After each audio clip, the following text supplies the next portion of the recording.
आओ 10वीं श्रेणी की किताब स्वागत जिंदगी पढ़िए। स्वागत जिंदगी का पाठ 4 हमदर्दी ते हमायत। फर्स्ट टॉपिक हैगा लिंग संवेदनशीलता। समाज विच विचरदियां सब नाल न्यायपूर्ण सत्कार भरिया विहार करना चाहुंदे हो ਤਾਂ ਸਮਝੋ ਸਾਡੇ ਵਿੱਚ ਸੰਵੇਦਨਸ਼ੀਲਤਾ ਦਾ ਗੁਣ ਹੈ। ਅਸੀਂ ਸਭ ਨੂੰ ਪਿਆਰ ਅਤੇ ਸਤਿਕਾਰ ਦੀ ਨਜ਼ਰ ਨਾਲ ਦੇਖਣਾ ਹੈ, ਬਰਾਬਰੀ ਦੀ ਨਜ਼ਰ ਨਾਲ ਦੇਖਣਾ ਹੈ। ਸੋ ਮੁੰਡੇ ਕੁੜੀਆਂ ਅਤੇ ਮਰਦਾਂ ਔਰਤਾਂ ਨੇ ਇੱਕ ਦੂਸਰੇ ਨੂੰ ਪਿਆਰ, ਸਤਿਕਾਰ ਅਤੇ ਬਰਾਬਰੀ ਦੀ ਨਜ਼ਰ ਨਾਲ ਦੇਖਦੇ ਹੋਏ ਸਹੀ ਵਿਹਾਰ ਕਰਨਾ ਹੁੰਦਾ ਹੈ।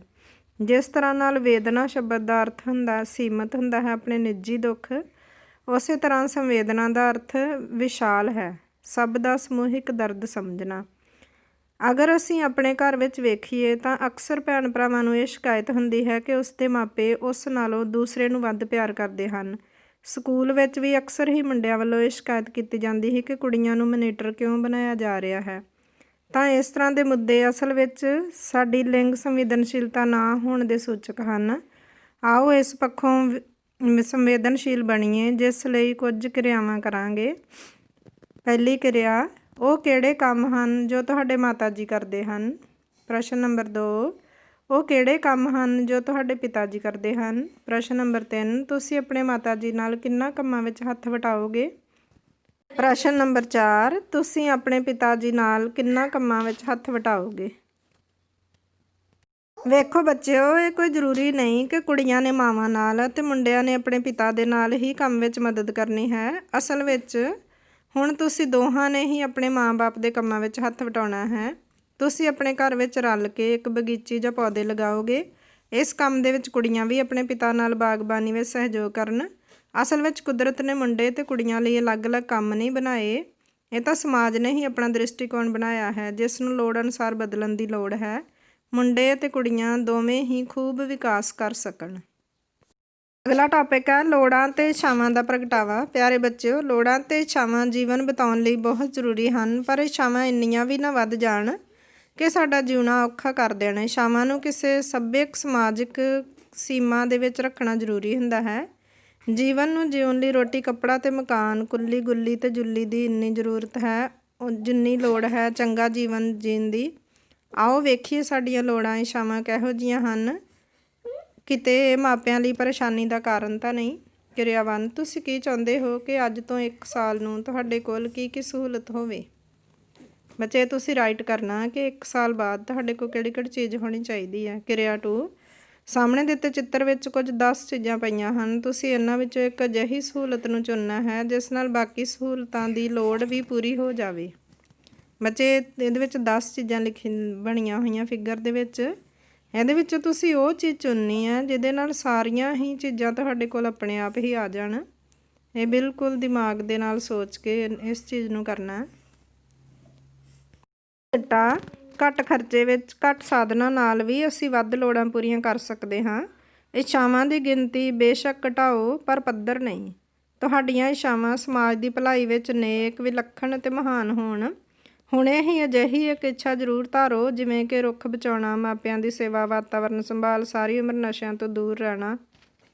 ਯਾਦ ਰੱਖਿਓ, ਇੱਕ ਹੋਰ ਖੂਬਸੂਰਤ ਇੱਛਾ ਵੀ ਹੈ, ਖੁਸ਼ਹਾਲ ਅਤੇ ਮਦਦਗਾਰ ਜੀਵਨ ਜਿਉਣ ਦੀ ਇੱਛਾ। ਅਗਲਾ ਟੌਪਿਕ ਹੈ ਨਾਜ਼ੁਕ ਮੁੱਦੇ ਕਿਵੇਂ ਸੁਲਝਾਈਏ। ਸਵੇਰ ਦੀ ਸਭਾ ਵਿੱਚ ਪ੍ਰਿੰਸੀਪਲ ਸਾਹਿਬ ਨੇ ਵਿਦਿਆਰਥੀਆਂ ਨੂੰ ਕਿਹਾ, ਤੁਹਾਡੇ ਹੱਥ ਵਿੱਚ ਕੱਲ੍ਹ ਨੂੰ ਸਮਾਜ ਦੀ ਵਾਗਡੋਰ ਹੋਵੇਗੀ, ਇਸ ਲਈ ਆਓ ਆਪਾਂ ਹੁਣੇ ਤੋਂ ਜ਼ਿੰਮੇਵਾਰੀਆਂ ਸੰਭਾਲਣਾ ਸਿੱਖੀਏ। ਉਹਨਾਂ 10 ਬੱਚਿਆਂ ਦੇ ਨਾਮ ਮੰਗੇ ਜੋ ਆਪਣੇ ਸਾਥੀ ਵਿਦਿਆਰਥੀਆਂ ਦੀਆਂ ਘਰੇਲੂ ਅਤੇ ਨਿੱਜੀ ਸਮੱਸਿਆਵਾਂ ਨੂੰ ਹੱਲ ਕਰਨ ਦੇ ਵਿੱਚ ਆਪਣੇ ਆਪ ਨੂੰ ਸਮਰੱਥ ਸਮਝਦੇ ਹੋਣ। ਉਹਨਾਂ ਕੋਲ 14 ਵਿਦਿਆਰਥੀ ਉੱਠ ਕੇ ਆ ਗਏ, ਜਿਨ੍ਹਾਂ ਨੇ ਖੂਬ ਤਾੜੀਆਂ ਵੱਜੀਆਂ। ਸਵੇਰ ਸਭਾ ਖਤਮ ਹੋਣ 'ਤੇ ਪ੍ਰਿੰਸੀਪਲ ਅਤੇ ਸਟਾਫ ਮੈਂਬਰਾਂ ਨੇ ਇਹਨਾਂ 14 ਬੱਚਿਆਂ ਨੂੰ ਦਫ਼ਤਰ ਵਿੱਚ ਬੁਲਾਇਆ, ਕਿਹਾ ਕਿ ਨਾਜ਼ੁਕ ਮੁੱਦੇ ਹਨ, ਇਹਨਾਂ ਨੂੰ ਹੱਲ ਕਰਨਾ ਹਰੇਕ ਦੇ ਵੱਸ ਦੀ ਗੱਲ ਨਹੀਂ।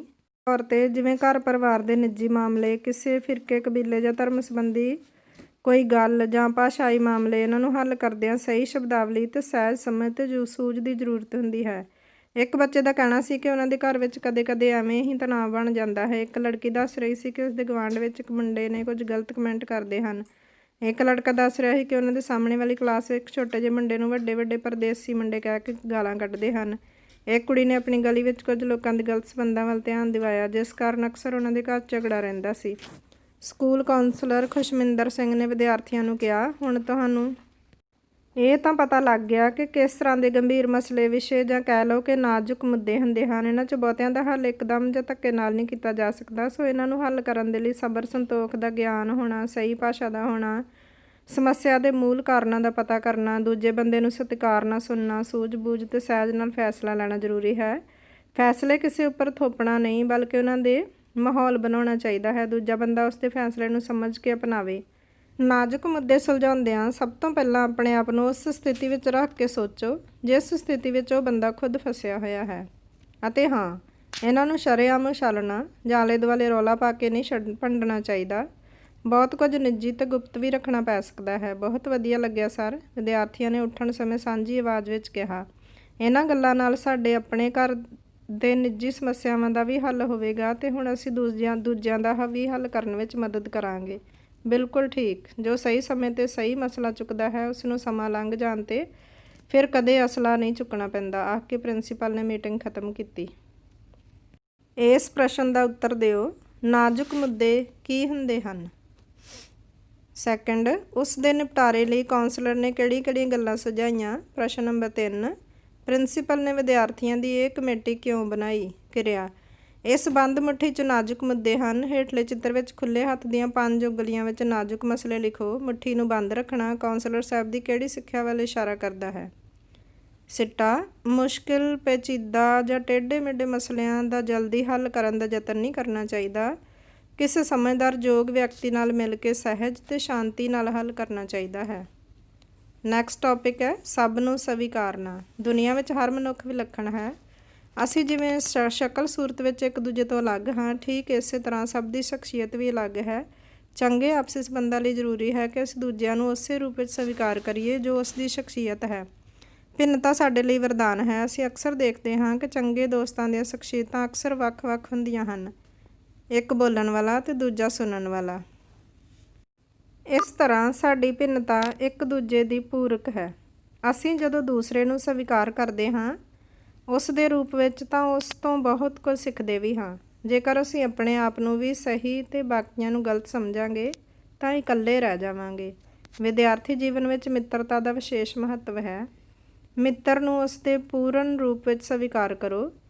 ਇੱਕੋ ਜਿਹੇ ਹਾਲਾਤ ਵਿੱਚ ਹਰ ਵਿਅਕਤੀ ਦਾ ਪ੍ਰਤੀਕਰਮ ਵੱਖਰਾ ਹੁੰਦਾ ਹੈ। ਕਲਾਸ ਵਿੱਚ ਅਧਿਆਪਕ ਵੱਲੋਂ ਟੋਕੇ ਜਾਂਦੇ ਕੋਈ ਵਿਦਿਆਰਥੀ ਸਮਝ ਜਾਂਦਾ ਹੈ ਅਤੇ ਆਪਣੇ ਆਪ ਵਿੱਚ ਬਦਲਾਅ ਲਿਆਉਂਦਾ ਹੈ। ਕੋਈ ਹੋਰ ਗੁੱਸਾ ਕਰਦਾ ਹੈ ਅਤੇ ਜਾਣ-ਬੁੱਝ ਕੇ ਸ਼ਰਾਰਤ ਕਰਦਾ ਹੈ। ਕੋਈ ਬਿਲਕੁਲ ਚੁੱਪ ਕਰ ਜਾਂਦਾ ਹੈ। ਗਤੀਵਿਧੀ, ਘਰ ਵਿੱਚ ਮਧੂ, ਮੋਹਨ, ਮਾਲਾ 3 ਭੈਣ ਭਰਾ ਹਨ। ਮੰਮੀ ਨੇ ਇਹਨਾਂ ਤਿੰਨਾਂ ਨੂੰ ਆਪਣਾ ਕਮਰਾ ਸਾਫ਼ ਨਾ ਘਰ ਰੱਖਣ 'ਤੇ ਡਾਂਟਿਆ। ਦੱਸੋ ਤਿੰਨਾਂ ਦੀ ਪ੍ਰਤੀਕਿਰਿਆ ਹੋ ਸਕਦਾ ਹੈ, ਲਿਖੋ। ਮਧੂ, ਮੋਹਨ ਤੇ ਮਾਲਾ। ਮਨੁੱਖੀ ਜੀਵਨ ਵਿੱਚ ਸਭ ਤੋਂ ਵੱਡੀ ਸਮੱਸਿਆ ਹੈ ਕਿ ਅਸੀਂ ਚਾਹੁੰਦੇ ਹਾਂ ਕਿ ਹਰ ਕੋਈ ਸਾਡੇ ਅਨੁਸਾਰ ਚੱਲੇ। ਇਸ ਲਈ ਅਸੀਂ ਸਭ ਵਿੱਚ ਬਦਲਾਵ ਚਾਹੁੰਦੇ ਹਾਂ ਜੋ ਸਾਡੇ ਮੁਤਾਬਕ ਹੋਵੇ। ਇਸ ਦਾ ਸਭ ਤੋਂ ਸਰਲ ਹੱਲ ਹੈ ਕਿ ਅਸੀਂ ਦੂਜਿਆਂ ਨੂੰ ਸਵੀਕਾਰ ਕਰੀਏ ਉਸੇ ਰੂਪ ਵਿੱਚ ਜੋ ਉਹਨਾਂ ਦਾ ਸੁਭਾਅ ਹੈ। ਨਾ ਇੱਕ ਦੂਜੇ ਵਰਗੇ ਚਿਹਰੇ ਹਨ ਅਤੇ ਨਾ ਹੀ ਵਤੀਰਾ। ਅਸੀਂ ਆਪਣੀ ਭਿੰਨਤਾ ਨਾਲ ਇੱਕ ਦੂਜੇ ਦੇ ਪੂਰਕ ਬਣਦੇ ਹਾਂ। ਜਦੋਂ ਅਸੀਂ ਭਿੰਨਤਾ ਨੂੰ ਸਵੀਕਾਰ ਕਰ ਲੈਂਦੇ ਹਾਂ ਤਾਂ ਬਹੁਤ ਕੁਝ ਸਿੱਖਦੇ ਹਾਂ। ਜੇਕਰ ਅਸੀਂ ਹਰ ਕਿਸੇ ਨੂੰ ਬਦਲਣ ਦਾ ਯਤਨ ਕਰਾਂਗੇ ਤਾਂ ਨਾ ਖੁਸ਼ ਵੀ ਰਵਾਂਗੇ ਅਤੇ ਨਾਕਾਮ ਵੀ। ਇਸ ਚੈਪਟਰ ਦਾ ਸਾਰ ਅੰਸ਼ ਇਹ ਹੈਗਾ ਕਿ ਸਾਨੂੰ ਹਰੇਕ ਬੰਦੇ ਨੂੰ ਔਰਤ ਅਤੇ ਮਰਦ ਦਾ ਡਿਫਰੈਂਸ ਛੱਡ ਕੇ ਇੱਕ ਇਨਸਾਨ ਦੇ ਰੂਪ ਵਿੱਚ ਸਮਝਣਾ ਚਾਹੀਦਾ। ਦੂਸਰਾ ਸੀਗਾ ਲੋੜਾਂ ਅਤੇ ਇੱਛਾਵਾਂ ਦਾ ਪ੍ਰਗਟਾਵਾ। ਇਹਦੇ ਵਿੱਚ ਇਸ ਤਰ੍ਹਾਂ ਹੈਗਾ ਕਿ ਸਾਨੂੰ ਆਪਣੀਆਂ ਇੱਛਾਵਾਂ ਨੂੰ ਇੰਨਾ ਵੀ ਵਿਸ਼ਾਲ ਨਹੀਂ ਬਣਾਉਣਾ ਚਾਹੀਦਾ, ਇੰਨਾ ਵੀ ਅੱਗੇ ਨਹੀਂ ਵਧਾਉਣਾ ਚਾਹੀਦਾ ਕਿ ਸਾਡੀ ਲਿਮਿਟ ਜਿਹੜੀ ਉਹ ਅਸੀਂ ਕ੍ਰੋਸ ਕਰ ਜਾਈਏ। ਆਪਣੀਆਂ ਇੱਛਾਵਾਂ ਦੇ ਉੱਪਰ ਇੱਕ ਲਿਮਿਟ ਰੱਖ ਕੇ ਹੀ ਅਸੀਂ ਵਧੀਆ ਜੀਵਨ ਬਤੀਤ ਕਰ ਸਕਦੇ ਹਾਂ। ਉਸ ਤੋਂ ਬਾਅਦ ਉਹਨੇ ਬੜਾ ਵਧੀਆ ਕੰਸੈਪਟ ਦਿੱਤਾ ਬੰਦ ਮੁੱਠੀ ਵਾਲਾ। ਬੰਦ ਮੁੱਠੀ ਦੇ ਵਿੱਚ ਇਹ ਦੱਸਿਆ ਉਹਨੇ ਕਿ ਜਿਹੜੇ ਘਰ ਦੇ ਨਾਜ਼ੁਕ ਮੁੱਦੇ ਆ, ਜੇਕਰ ਅਸੀਂ ਉਹਨਾਂ ਨੂੰ ਇੱਕ ਬੰਦ ਮੁੱਠੀ ਵਿੱਚ ਰੱਖ ਕੇ ਸੁਲਝਾਉਣ ਦੀ ਕੋਸ਼ਿਸ਼ ਕਰਾਂਗੇ, ਬਾਹਰ ਰੌਲਾ ਨਹੀਂ ਪਾਵਾਂਗੇ, ਤਾਂ ਸਾਡੇ ਘਰ ਦੇ ਮਸਲੇ ਜਿਹੜੇ ਉਹ ਘਰੇ ਹੀ ਸੁਲਝ ਸਕਦੇ ਆ।